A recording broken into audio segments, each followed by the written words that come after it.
அனைவருக்கும் வணக்கம். இன்னைக்கு நம்ம பார்க்கக்கூடிய தலைப்பு தலைவலி ஏன் வருது அப்படிங்கிறத பற்றி, அதுக்கான அடிப்படை காரணங்கள், நம்ம வாழ்வியல் முறையில் எந்த மாதிரி சரி செஞ்சுக்கிட்டா அந்த தலைவலியிருந்து தப்பிக்கலாம் அப்படிங்கிறத பற்றியும், அதுக்கான முத்திரைகள் என்ன அப்படிங்கிறத பற்றியும் இந்த வீடியோவில் பார்ப்போம். தலைவலியை சந்திக்காதவங்க இந்த உலகத்தில் யாருமே இருக்க முடியாது. அப்படி இருக்கும்போது அது ஏன் வருது, எதனால் வருது அப்படிங்கிறத நம்ம கண்டுபிடிக்க முடியறதில்லை. அந்த தலைவலி என்ன சொல்ல வருது அப்படிங்கிறதுக்கான உடலின் மொழியும் அந்த உடல் நமக்கு தொடர்பும் இல்லாத காரணத்தினால் ஒவ்வொரு முறை தலைவலி வரும் பொழுதும் அந்த தலைவலி அடக்கிறதுக்கான ஒரு மாத்திரையை போட்டுக்கிட்டு நம்ம அப்படியே வேலையை பார்க்க ஆரம்பித்தோம். ஒரு கட்டத்தில் தலைவலியினுடைய தன்மை அதிகமாகி ஒரு மாத்திரை போட்டிருந்த இடத்துல 2 மாத்திரை போடுற நிலைமைக்கு ஆளாகிறோம். இன்னும் அதிகமாகும் பொழுது மாத்திரையே போட்டால் கேட்காத சூழ்நிலைக்கு நம்ம போயிடறோம். மாத்திரை போட்டும் குணமாகலை. ஏன் அது அதிகமாகுது, ஏன் அதுக்கு தீர்வு கிடைக்கல அப்படிங்கிறதுக்கான சூழல் நமக்கு தெரியணும். உடம்பில் வரக்கூடிய எல்லா விதமான வலிகளுக்கும், அதாவது 90% வலிகளுக்கு காற்று தான் காரணம்.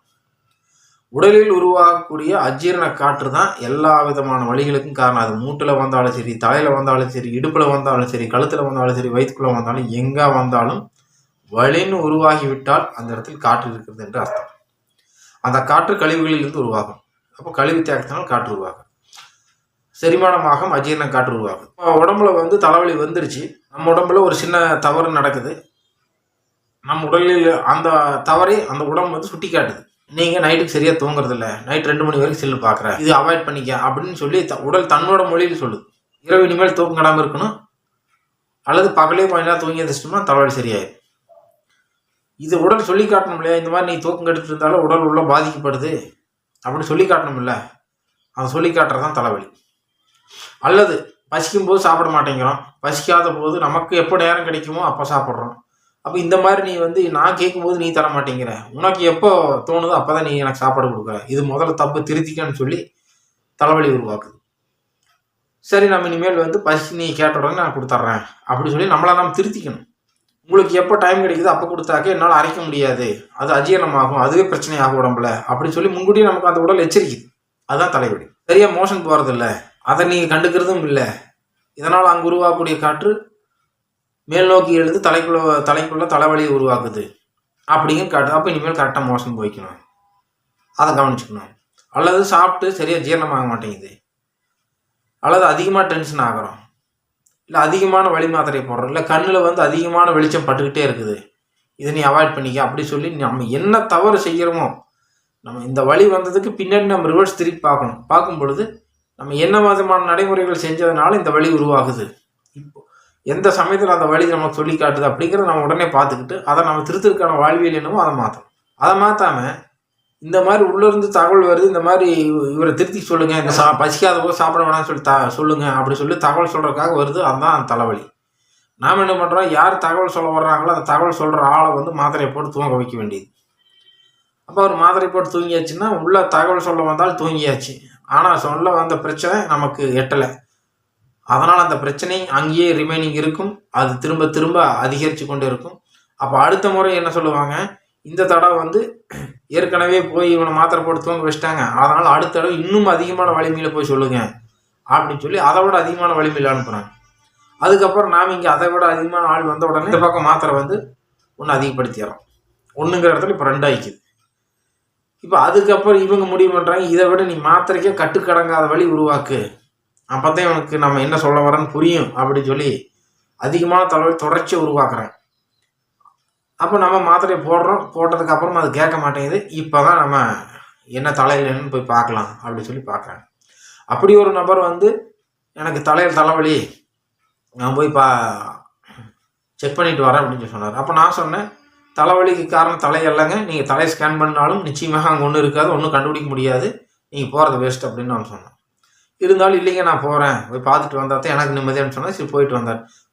போயிட்டு பார்த்துட்டு வந்ததுக்கு பிறகு நம்மகிட்ட சொன்னார், நீங்கள் சொன்ன மாதிரியே எனக்கு தலையில் ஒன்றும் இல்லைன்னு சொல்லிட்டாங்க, எல்லாமே நல்லா தான் இருக்குதுன்னு சொல்கிறாங்க, இப்போ இதுக்கு என்ன பண்ணுறதுன்னு கேட்டார்.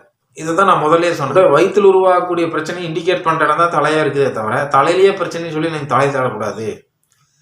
வயிற்றில் உருவாகக்கூடிய காற்று தலையில் தொந்தரவு உருவாக்கும் பொழுது அந்த காற்றானது எந்த மிஷின்னாலையும் எந்த ஸ்கேன் பண்ணி கண்டுபிடிக்க முடியாத சூழல் இருக்கிறதுனால இது நீங்கள் ஸ்கேனெல்லாம் பண்ணி கண்டுபிடிக்க முடியாது. இந்த உடலானது பல லட்சம் வருடங்களுக்கு முன்னாடி எப்படி என்ன உறுப்புகளோட பிறந்ததோ அதே உறுப்புகளோட தான் இன்றைக்கும் வாழ்ந்துக்கிட்டு இருக்குது. ஆனால் காலம் மாற மாற உணவுகள் முறைகள் மாற மாற இதுவும் அப்டேட் வெர்ஷனில் மாறிக்கி தன்னைத்தானே மாற்றிக்குது. அந்த காலகட்டத்தில் இந்த உடல் தோன்றிய காலகட்டத்தில் பழங்கள் கொடுத்து அதை ரத்தமாக மாறி அதை சத்தாக மாற்றி வாழ்ந்துட்டு இருந்துச்சுன்னா, அதுக்கப்புறம் பச்சைக்கறியை சாப்பிட்டு, அதுக்கப்புறம் சுட்டக்கறியை சாப்பிட்டு, அதுக்கப்புறம் பயிர் விளைவிச்சு, அதுக்கப்புறம் தானியங்கள், இப்படி ஒவ்வொன்றா மாறி மாறி சாப்பிட்டுக்கிட்டே வந்தாலும், இதற்கு முன்னாடி நம்ம முன்னோர்களுக்கு முன்னாடி ராகு, கம்பு, சோளம் இப்படியெல்லாம் சாப்பிட்டு வந்ததுக்கப்புறம் நம்ம அரிசி இதெல்லாம் சாப்பிட ஆரம்பிச்சு. இப்போ அடுத்த ஜென்ரேஷன் பீஸா பர்கர்னு போக ஆரம்பிச்சு. ஆனால் உடம்பு இந்த ஒன்று தான், இதே கல்லீரல் தான், இதே வயிறு தான். மனிதன் தோன்றிய காலத்தில் என்ன வயிறு இருந்துச்சோ, என்ன கல்லீரல் இருந்துச்சோ, அதே கல்லீரல் தான் இன்றைக்கி இருக்குது. அப்போ இதே உடல் எந்த விதமான மாற்றங்களுக்கு உட்பட்டாலும் தன்னைத்தான் தகவமைத்து கொண்டு இந்த பூமியில் எல்லா விதமான சூழ்நிலையை தாண்டி தனக்கு கொடுக்கப்பட்ட ஆயுட்காலத்தை நிறைவடைத்து விட்டு ஆரோக்கியமாக வாழ முயற்சி செய்கிறது.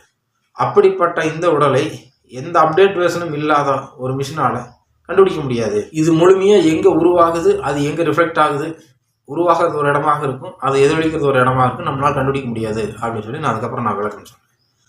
அதன் பிறகு அவருடைய தலைவலிக்கு வயிற்றில் உருவாகக்கூடிய பிரச்சனைகளை சரி செய்யுங்க, அதற்கான வாழ்வியல் முறையை மாற்றுங்க அப்படி சொல்லி அதுக்கான வாழ்வியல் முறையும் சொல்லிக் கொடுத்து அதற்கான முத்திரைகளும் சொல்லிக் கொடுத்தது பிறகு அவர் சரியானார். அதற்கான முத்திரை என்ன சொல்லி கொடுத்தோம்னா, பொதுவாக இந்த உடம்புல தலைவலிக்கான காரணம் காற்று தான் நம்ம சொன்னோம். இந்த காற்று அதிகரிக்கும் பொழுது தலைவலி உருவாக்குது அப்படின்னு. இந்த காற்றை குறைக்கக்கூடிய முத்திரை பார்த்தீங்கன்னா, இந்த விரல் ஆள்காட்டி விரல், இந்த ஆள்காட்டி விரல் அப்படியே இப்படி கட்ட விரலினுடைய அடிப்பகுதியில் வச்சு இப்படி லாக் பண்ணி பிடிச்சிக்கணும். இந்த முத்திரை தான் சொன்னேன். இதை அப்படியே பிடிச்சி உட்காந்துக்குங்க. காற்று உருவாகிறது குறையும். ஏற்கனவே உருவாயிருந்தாலும் ஏப்பம் வழியாக வெளியே வரும். அதன் பிறகு அப்படியே உங்களுக்கு வலி குறைய ஆரம்பிக்கும் அப்படின்னு சொல்லி நம்ம சொல்லி கொடுத்தோம். இந்த மாதிரியான சூழல் வரும் பொழுது முத்திரைகளிலேயே நம்ம சரி செஞ்சுக்கலாம். அதே மாதிரி நம்ம உடம்புல என்ன தப்பு செஞ்சோம், இனிமேல் என்ன செய்யக்கூடாதுங்கிறத காட்டக்கூடிய ஆளை நம்ம மாத்திரையை போட்டு உணர்விளக்க செய்து தூங்க வைக்காமல் அவர் சொல்லக்கூடிய தகவலை கேட்டு நம்ம வாழ்வை திருத்திக்கிட்டு நோய் நொடி இல்லாமல் ஆரோக்கியமாக வாழ்வதற்கான அனைத்து விதமான வாழ்வியலை பற்றி தெரிஞ்சுக்கங்க. உடலில் ஆரோக்கியமாகவும் மனதில் நிம்மதியாகவும் வாழ்வு.